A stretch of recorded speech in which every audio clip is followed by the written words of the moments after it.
from that starting gate here at Aqueduct Racetrack, and we are off and running on this Sunday edition of Aqueduct Insider. So glad you've joined us on MSG Plus, our clubhouse studios in tip-top shape. It's Jason Blewitt, Richard Migliore alongside. It's good to get an insider under our belts. We're firing a big speed figure off the bench tonight. Yeah, well, we might come in a little bit rusty, but we'll shake that ring rust off pretty quick and jump right back into the flow of Insider, and weather was good today. Cooperated pretty nicely. It was a tough week on a few different fronts, the weather, everything else, but again, we got 9 races in today, no problem. First race post was $12.25, a near week-old pick 6 carryover as well of just under $30,000. Sit tight for all the Sunday racing action. We've got some pretty big names, however, in the Sunday headlines and a lot to talk about, beginning with the potential horse of the year and 3-year-old champion in Bayern, who late Saturday evening, I'll call it, or at least late Saturday afternoon, Jay Primmon of the Daily Racing Form reporting Bayern has come down with a quarter crack and missed a workout Saturday out on the West Coast. Yeah, and you don't want these horses to miss any of their workouts getting ready for their 4-year-old campaigns. It's unpredictable, too, a quarter crack, Jason. You just don't know. Some of them can be very problematic and can be recurring. So they're basically a chronic thing they have to deal with, and sometimes they patch it up and they get over it. We'll have to see which way this goes with Bayern, but it doesn't sound like good news for the upcoming San Antonio. No, February 7th, and that was supposed to be the big showdown, and we hope it still is the big showdown. We're the glass is half full kind of guys. We'll stay optimistic because you'd love to see him even early on the year in the starting gate against California Chrome and Shared Belief. But it's Bob Baffert's world, and it looks like he's got a deep bench as always, because that's a spot. If Bayern doesn't make it, well, his winner of the San Pasquale might be able to fill the shoes. Yeah, I mean, Opportunity's a nice horse. He got an absolutely perfect trip yesterday in the San Pasquale. Yeah, I'm sorry. There's so many sand races out in California. But I don't know that he's as good as those, although maybe he has the opportunity to step up and fill in as the stand-in for Bayern. But it's still going to be a tremendous race. If you get California Chrome and Shared Belief, those are 2 of the 3 candidates for 3-year-old champion. I was a little surprised Shared Belief wasn't on the ballot for Horse of the Year, because basically I think who's 3-year-old champion is going to be Horse of the Year. Yeah, no, I don't disagree. A little surprised myself, and more on potential Eclipse Awards a bit later in this headline segment.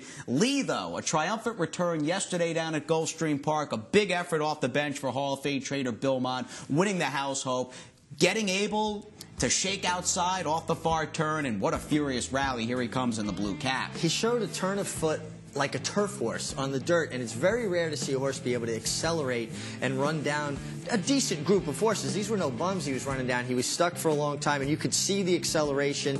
I mean, it's interesting, isn't it? It's a 5-horse field, and how much trouble a horse can find in a 5-horse field, because every other rider knows where you're at. In a big field, you can kind of get lost. They have other things to contend with. In a small field, riders can really key on another rider and make life tough for them. 106 Beyer in that win for Lee, who came to hand late last winter, or I should say early in the winter of 2014 down at Gulfstream. His big, I think, 112, 114 Beyer performance over Will Take Charge in the Don. He got a 106 yesterday, and of course that comeback race sets him up for an intriguing matchup between Liam's Map and the Don. And you'd have to think that's where they're going to go next, and certainly he has an affinity for Gulfstream. There's one thing, one negative I'm going to look at. He was very washed out yesterday. Now, maybe it was just a matter of him shaking off some ring rust and having a little bit of pent-up nervous energy. I don't like when I see that, because I've never seen him quite that washy before, but he was coming off a long layoff. Earlier in the day, race number 3, in fact, another high-profile layoff horse for another top barn in Todd Pletcher. Commissioner,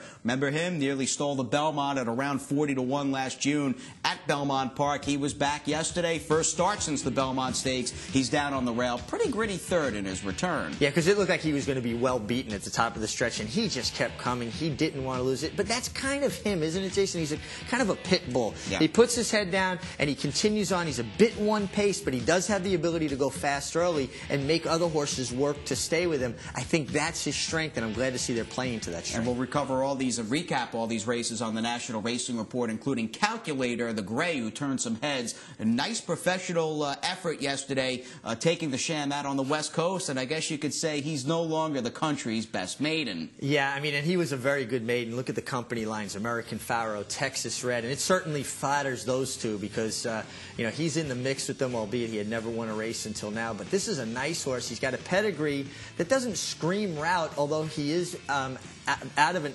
Alphabet Soup mare, and he looks more like Alphabet Soup, who obviously could get a 1.25 miles. I don't see distance limitations from what I see physically, but that in summation, being his father, cause for concern. Yes, he is a grandson of the speedy Put It Back. Noel Winter defeating a flamethrower in the Reba Ridge back at Belmont Park on Belmont Day in 2001. Peter Miller, the trainer of Calculator, and it sounds like the Bob Lewis on that same card as the San Antonio. February 7th could be where we see him next, or the San Felipe on March 7th. But he'll add fuel to the fire, and he looks like a pretty good colt. I mean, you have to put him in your conversation of best 3-year-olds now. American Pharoah hasn't been heard from. You hope that he makes it back, and he's as good, if not better, as a 3-year-old. Obviously, Texas Red's training. He looks good. And we've got some interesting horses on the East Coast as well. But this horse has put himself squarely in the conversation. Speaking of the East Coast, down in Florida, Private Zone getting a trader change to Jorge Navarro, a high-percentage guy, wins a lot of races at parks on the Mid-Atlantic. He's currently second in the Gulfstream Park trainer standings at Todd Pletcher, and he's taking over the trainer of this, training over this 2-time Grade 1 winner. Well, I think the best news for Private Zone and Private Zone fans is that he's going to be based on the East Coast, and we're going to see him have a comprehensive New York campaign. He's certainly a good horse. He's done more than I gave him credit for. With this win in the Cigar Mile, I never really thought he wanted a mile. Obviously, I was wrong. I think he's a very good horse. He's been a peculiar horse. He's got some idiosyncrasies, but it looks like maybe he's outgrown some of that. 3 Grade 1s, in fact, for Private Zone. 2 Vosburgs in that Cigar Mile. He did ride the Gold Rail that was nearly unbeatable here on November 29th in the Metropolitan, $1.25 million on Belmont Stakes Day, June 6th. His major early season goal. Good stuff with that, but let's get them in the gate. John and Brielle with the afternoon off. That meant Travis Stone was filling in upstairs. Another professional on the grounds. We'll send it up to him as we get the one-day week started, if you will. It's Sundays first with Travis in the booth. SS Dixie mid-pack out well. Indian Fighter toward the inside. Sharifko right up and on the pace as well. Alliander's out running in 4th. Looking out for you, advancing toward the inside 5th, and Perfect American at the back as the field heads down the back stretch. Indian Fighters in front, down inside, looking out for you, trying to squeeze up on through. Sharifko holds that second spot, though, in the outside. They go by the half together. A length and a half back to Alliander, Perfect American, SS Dixie losing ground toward the inside. 23-2 was the quarter. They round the far turn, 3 furlongs to go. Indian Fighters in front. Sharifko's been keeping pace and is seconded outside, just a half length behind as a race for the quarter pole. Looking out for you is now 2.5 lengths back in 3rd. Alliander, Perfect American, and SS Dixie at the back of the pack. They're off the turn. Indian Fighter still in front, down inside. Sharifko's been trying to get by, but is full out. Looking out for you is going to try and squeeze through toward the rail. Indian Fighter wanders over to the inside. Looking out for you, switches back out. Still second, but is closing. Indian Fighter's in front. Looking out for you, some traffic trouble late. Indian Fighter looking out for you. Alliander outside. Indian Fighter. The winner on the line, looking out for you, Alliander and Sharifko. Stewards had to adjudicate today's first race, and their results, well, the winning connections, the winning rider, guilty of a foul. You could talk about it, Mig, as we look at the one horse trying to fend off, and he'll drift out in deep stretch. Yeah, Indian Fighter with Irad Ortiz does drift out under left-handed whip, and you can see Irad look back. I mean, that was almost an admission of guilt there, and he straightened him up, but the damage was done as the 3-horse looking out for you was lugging in, and that compounded things. Right now, you see the horse highlighted under the circles, Indian Fighter on the lead. The horse on the rail is looking out for you, and he's going to angle out around him, and he was giving young Israel Rodriguez some problems trying to lug in. You can see his head turn here, but now when he comes out into him, it really impedes his forward progress, and this is about as much of a no-brainer takedown. You can even see there was more of a chain reaction to the outside as the 7-horse was even bothered. They possibly could have placed the winner 4th. Right. So I do think it was a fair assessment, though, that he was placed behind the runner-up, number 3, looking out for you. Who was the best horse? He was going to catch him if he doesn't get bothered. Really resented that left-handed urging. Erad got him once, and he started to drift, got him that second time, and that's when he really jumped out a path or so. And look, let's give the winner and the horse that was elevated via the DQ some credit here, looking out for you, who was turning back, and despite the fact he had that magical mystery tour through the last quarter mile, he was pretty good today. He was pretty good, and like I said, he was giving Israel Rodriguez a hard time, just trying to lay in, and he was trying to do everything right, and obviously, I believe he was going to get there anyway. it's interesting when a horse tells a rider, don't do that again, and they still go ahead and do it. His body language basically told Irad all he needed to know, and he went one more time. Well, the purses here in the Big Apple are pretty big this time of year, and the 3-year-olds based in New York are pretty solid. That was on display in today's 5th race. In fact, Big, a 3-year-old maiden special weight as we send it back up to Travis Stone. Mr. Manolo, Johnny U, March, and toward the inside, Don't Bet with Bruno. Those 4 fastest out of the gate and heading for the first turn. Johnny U on the far outside with the nose in front. Don't Bet with Bruno. Down inside running in second, and March is smack dab between them and third. Mr. Manolo wide into that turn from fourth, while Dynaformer settles in fifth and on the inside. Then it's the Catman Cannon 6, Titan Or from that outside post over to the rail around the clubhouse turn, and Hetty Creek is at the back. 6 furlongs left to go. Johnny U is shaken loose from the pack. Opens up a 1-length lead for the backstretch run. March is seconded outside, just a length behind midway down the backstretch. Don't Bet with Bruno hustled along third toward the rail.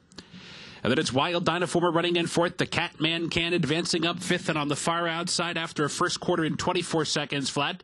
2 lengths back to Titan Or Mr. Manolo, and Hetty Creek still trails. Half mile to go. Johnny U is still the leader as the field hits the far turn run. March has been second for the entire race so far and is now cranked up for some more speed, seconded outside. Don't Bet with Bruno, third toward the rail. The Catman Can. In between horses, Wild Dynaformers, fifth, fourth, and now third, and coming on with 2.5 lengths to make up. Farther back, it's Titan Or and Mr. Manolo as the field hits the quarter pole. March comes on to take charge off the turn. It's March in front. Johnny U fighting on second toward the rail. That is Don't Bet with Bruno and Wild Dynaformer. At the 8th pole, March has opened up to lead by 2. Don't Bet with Bruno continues to plug away. Second, a length and a half behind. It's March in front, 16th out. Don't Bet with Bruno continues to grind away. March, Don't Bet with Bruno. March got there. March holds on. Don't Bet with Bruno a second. Long way back, either Titan Or Mr. Good Manolo. battle and an odds-on favorite, in fact, gets the money here in today's 5th race. And the top 2, Mig, both ran well and pulled away from the field by a good ways. Yeah, good effort by both the winner and the runner-up. I think if you flip-flop the trips, this was a tale of 2 trips. Don't Bet with Bruno may have been best the way the race panned out. Once the 6-horse Johnny U, hopefully named after Johnny Unitas, went on the hard send and kind of took away Don't Bet with Bruno's position and gave March that first run in the clear.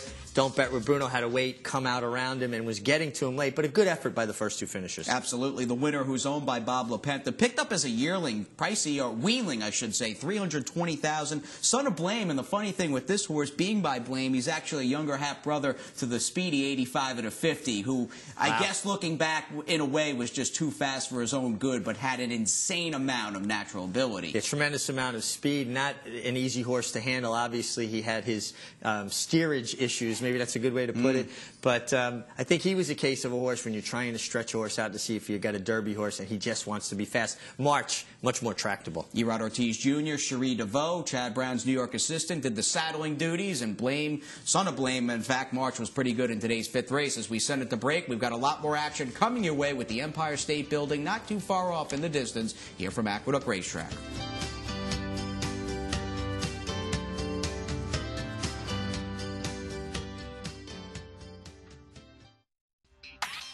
We are back from the Big A on this Sunday card. It's Aqueduct Insider on MSG+. Glad you're still with us on the show. It's the MIG, it's Jason, our clubhouse studios. And I always like the way Aqueduct looked after it snowed. Just really pretty out there. Well, it kind of cleans things up a bit, right? It brightens it up. You get a little bit of white coating around. I like when you call it New York City's racetrack. It is New York City's racetrack. Of course, 210 acres on the site of the old Brooklyn Waterworks. And this place originally built in the late 1800s, right before the turn of the century, before 1900 hit, and had major renovations back right around 1960 or so. And we're still going strong here. And, in fact, we're still going strong on this Sunday show on MSG+. As we get them in the gate, Travis Stone with the call. In fact, it is race number 6 at 1,170 yards. It's a state-bred allowance optional claimer, and these are 3-year-old fillies. Classic Gossie veered out soon after the start.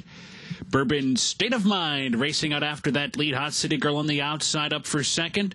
Oh my God, Donna gets a good spot in behind. The early speed running in third. Building Permit fighting the rider just a bit up into fourth. Classic Gossie settles in toward the rail from fifth. In Spite of Mama's out in sixth. Broccolini's at the back, but it's a tight pack as they head around the clubhouse turn. Bourbon State of Mind coasting along up top. Hot City Girl, seconded outside, 6 furlongs to go. Building Permit on the outside moves up into third, while Classic Aussie saved ground around that first turn, fourth and toward the rail. Then it's In Spite of Mama, Oh My God Donna, and 4 lengths back to the trailing Broccolini. Heading for the half-mile pull, Bourbon State of Mind trying to go all the way up top. First quarter nice and composed, 24 and 4/5 seconds, half-mile to go. Hot City Girl still seconded outside. Building Permit, 3 wide run, far turn. In Spite of Mama's revving up while going very wide. Classic Aussie continuing to save ground. Oh My God Donna. And at the back it's Broccolini. 49 and 1 was the half. Round the far turn. Bourbon State of Mind is still up top. Hot City Girl has been second, and these two come to the top of the stretch, shoulder to shoulder. Building Permit is under the whip on the outside in third. Top of the lane. Hot City Girl has taken over. Bourbon State of Mind could not keep up. Building Permit moves to second on the outside. Heading for the final furlong. Hot City Girl driving on a 2-length lead. Building Permit still second. A long way back. In Spite of Mama on the outside up for third, but they're racing down to the line. And Hot City Girl reports home a 3-length winner. Building Permit second by 6 or 7. In Spite of Mama was third, and Oh My God Donna was fourth. Hot City Girl on a chilly Sunday. The goods at Aqueduct's 6th race. Excellent ride from Fernando Jara. Yeah, from that post, he was aggressive. He got his position going forward. You knew the filly right inside of him, Bourbon State of Mind, coming out of the sprints, was going to make the pace. So allow her to kind of clear the way for you to drop over and then hope she throws in the towel, which I anticipated her doing coming out of the sprints. And it's just interesting, Hot City Girl doesn't exactly have a root pedigree, but physically she does look like a filly wants to go long, and obviously she does. She is by City Zip, and Linda Rice keeping it all in the family. She has trained some of the high-profile foals out of this mare, who's actually a daughter of Hook and Ladder, her name Noble Fire. She's foaled NF's Destiny, pretty tough sprinter, who's running down towards the bottom, but he's pretty good. And, of course, La Verdad, who's just a beast. Both sprinters, and, you know, just like you said, City Zip, Hook and Ladder mare, that's sprint on sprint. But it's interesting, even though she's had siblings, you have to treat horses as individuals. And she, obviously, this filly doesn't have the same kind of speed as her siblings, but she has the ability to go long. And even physically, she looks like that. So you do have to treat them like individuals. It's like what I like to say. Mrs. Mays had 9 children. She only had 1 Willie. That is the truth, and one and done for Fernando, but the right kind of ride today in race number 6. We get on to race number 8, the opening leg of the late double. The card had been fairly chalky up until this point. We've got more state breds, a good group, some older fillies and mares, in fact, in this non-winners of one $40,000 optional claimer. As they head for the clubhouse turn, Touching My Toes out to be the leader. Broadway Musical second, Prairie Stone running in third. Suzanne Marie's Gold wide into that turn, racing in fourth. Lady Grace Note in behind from fifth. Down inside, Get Gorgeous racing 6. Hot Splash is wide in seventh. Say 3 Hail Marys is at the back of that group as the field swings around the first turn.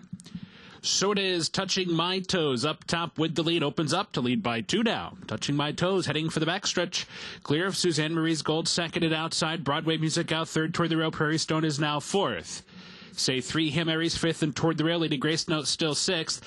And then it's Get Gorgeous running in seventh, in between horses, about 8 lengths behind to the half-mile pole, and at the back it's Hot Splash.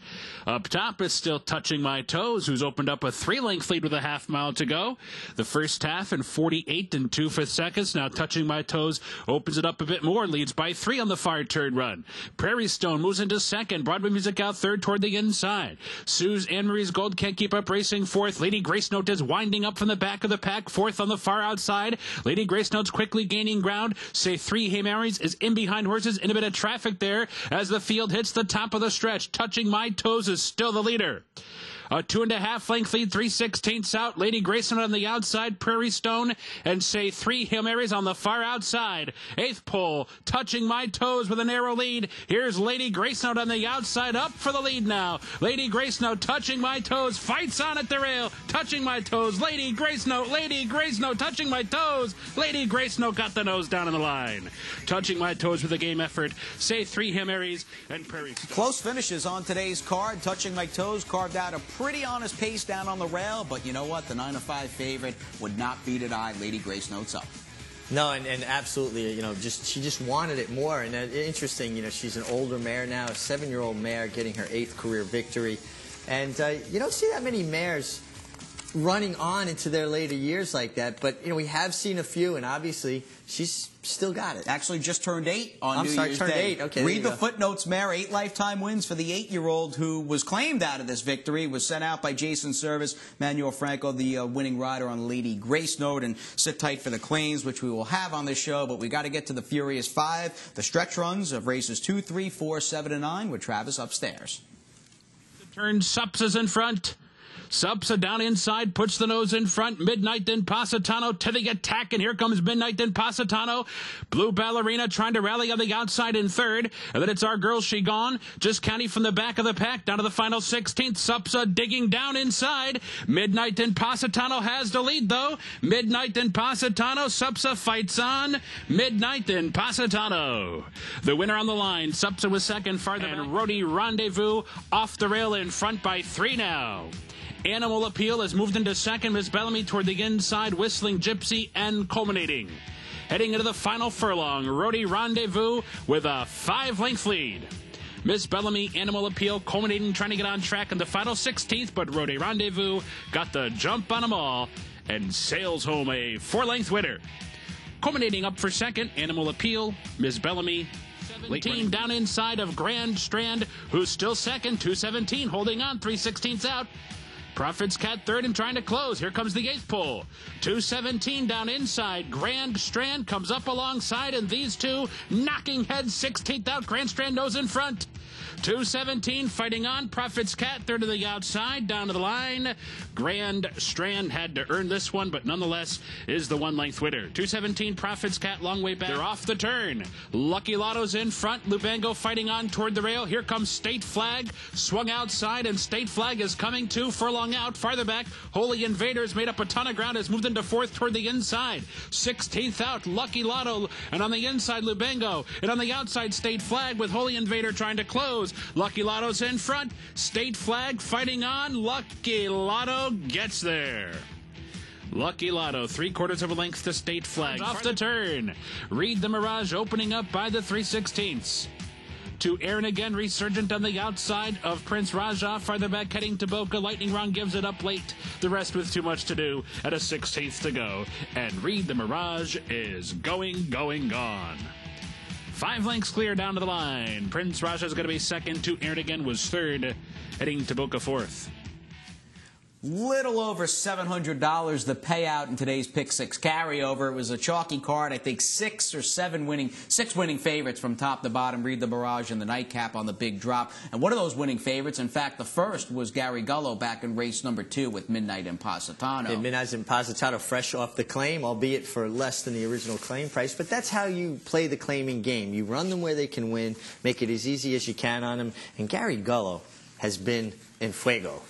Last 30 days in New York. Now, granted, there haven't been that many cards. He's 8 for his last 18. And I find that with Gary because he's a guy that can develop a young New York bred, can jump in the claim box, improve a horse. He's very shrewd in that regard. But when he gets hot, I mean, the wins just start coming in bunches. And it's nice to see a guy who's paid his dues, played, you know, the game for a long time. And it's interesting, too. I've got to give a little bit of a shout-out to Angel Cruz here. I just love the way this kid looked finishing on the horse. For an apprentice jockey, he was finishing like an older rider. Very strong, fun to watch. Let's move on to the Frost Giant New York bred standout on this Sunday afternoon as we check out the State Bred action and the State Bred star in the Frost Giant standout. And we'll give it to the old 8-year-old mare, Lady Grace Note, doing her thing and getting up by a whisker. Yeah, and you got to love this. 8 years old, still getting it done. And much like the Frost Giants, durable, consistent. That's what you want from a racehorse. That's what you want from a stallion. And the Frost Giants can do anything, Jason. They run long, short, turf, or dirt. They do it all, my friend. Eric Bishop, the guy you got to contact. Frost Giants standing at Keen Stud. $10,000 the stud fee in 2015. Eric at sunrisestallions.com. As we send it to break, we've got our final segment, a look back at the week. And we'll talk about some other thoroughbred racing items when we come back on the show.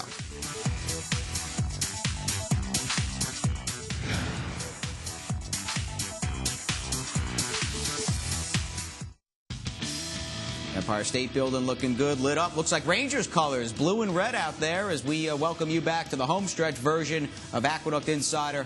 We'll check out the rider standings. A good day for Jose Ortiz and Erod Ortiz as well. Both brothers doing pretty well. And Manny Franco's still hanging in there, not letting Jose get completely away from him. The 10-win lead is pretty comfortable. Got a long ways to go. A lot of young names up on the top of that leaderboard. Trainer standings up next. David Jacobson, our leading trainer, did come away with the victory off the claim with Grand Strand. Yeah, David with 15, Linda Rice 11, and our aforementioned Gary Gullo with 8, Michelle Nevin also having a good meet. Rapoli Stable nearly had a nice 3-year-old maiden win in today's 5th with Don't Bet with Bruno, but it's been an okay run throughout the intertrack meet thus far for Rapoli Stable. Tied for 3rd with 4 wins, but David Jacobson, he's got the numbers, and drawing away, they've got the numbers, and they're 1-2. Yeah, they're 1-2, and David Jacobson leading the trainers, leading the owners, and of course drawing away. Not just horses with Jacobson anymore, also Abigail Adsit.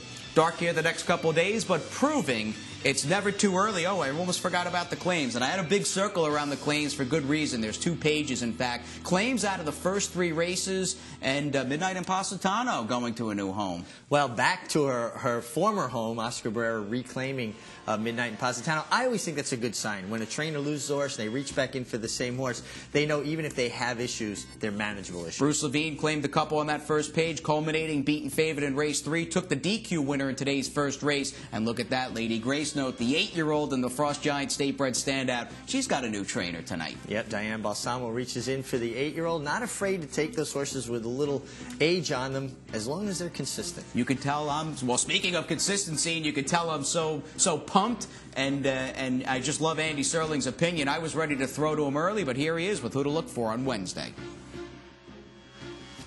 The 5th race on Wednesday is where I'm going to go. Ends the pick 5, second leg of the pick 6. I don't love taking horses off layoffs, but the 2 Call for the Clock, who is dropping off a layoff too. Mark Hennig, the trainer, has good numbers off layoffs, and Call for the Clock's not going to be favored. I believe is the 3rd choice on the morning line. And the 2 Post does him favors. He should be able to tuck into a good trip, and I have to think there's going to be some pace in this race to help set things up for him. The bottom line is he's got races that beat this field when he runs his good race, and I'm hoping he gets good position. Not going to be the favorite. I think there's enough reasons to like Call for the Clock, and I'm going to box him in the exacta with the 1, Street Swag, off the claim for Jeremiah Engelhardt, who gets a coveted inside position, and he was very fortunate when they redrew this race, as he had an outside post when they originally carded this race for last week. We'll see what happens, but I like the 2, Call for the Clock, in the 5th on Wednesday. Getting dark outside, but not dark in the studio with Andy. He looks pretty good in that suit. Yeah, I don't know about his picks. That'll remain to be seen, but he gets a 110 buyer for the tie. And he's in good company with Mark Hennig off the layoff. A Call for the Clock, Wednesday's 5th race. We'll make some money there. We're dark the next couple of days, of course. The Racing Report, Monday and Tuesday on MSG+, and we're back at it on Wednesday with the first race post of 12:25.